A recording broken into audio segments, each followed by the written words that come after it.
Hey guys, welcome back to World Mechanics. Our mission here at the garage, guys, is to save you as much money as we can. That's why we make these absolutely free videos. Let's go ahead and start on it now.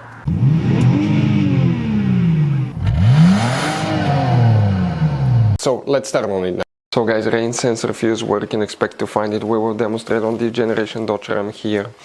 What you need to do, guys, go ahead and open the hood on that Dodge Ram. Once you do that, guys, here we're gonna zoom in under the hood. That's your car battery. In front of it you have that cover.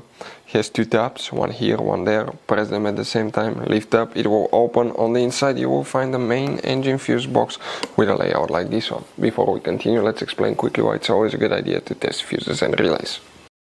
Guys, it's very important to always test your fuses and relays. Why?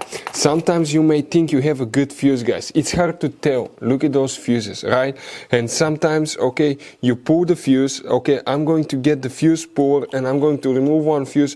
I want to show you on that 20 amp fuse. Sometimes it's very unclear if that fuse is burned or not. You may not clearly see it. So always, guys, test them, because if you don't test the fuse, you assume it's good.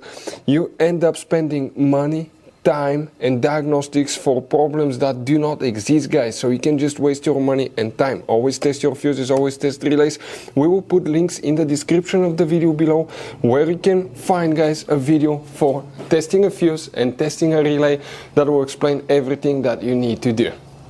If you guys need to buy any parts, tools for your Dodge Ram, fuses, relays at a really good price, quick shipping, that way you do not waste money and time, we're going to put a link in the description of the video below for your convenience. Please check it out. For the rain sensor, one fuse will need to be checked. Let's zoom in. Guys, make sure you stand till the end. We want to give you one quick advice so you don't end up being stuck in the middle of nowhere like it happened to us.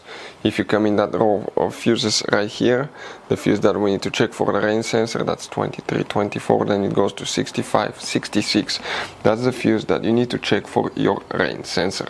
So guys, you have all kinds of different fuses and relays. Some of those are very specific, they're hard to find, especially if you're in a small town or in the middle of nowhere. One time we needed a replacement, we couldn't find one, and we were stuck in the middle of nowhere for a few days until we got a shipment on the internet, guys. So keep some spares in your glove box for a peace of mind. Hopefully, guys, the video will be helpful. Thank you for watching. Hopefully, guys, the video was helpful. Please do not forget to comment, like, subscribe. That way we can keep making these absolutely free videos. Guys, we have more than 19,000 free repair videos on our YouTube channels that can, guys, save you thousands of dollars in future repairs. Check them out. Thank you guys for watching and see you next time.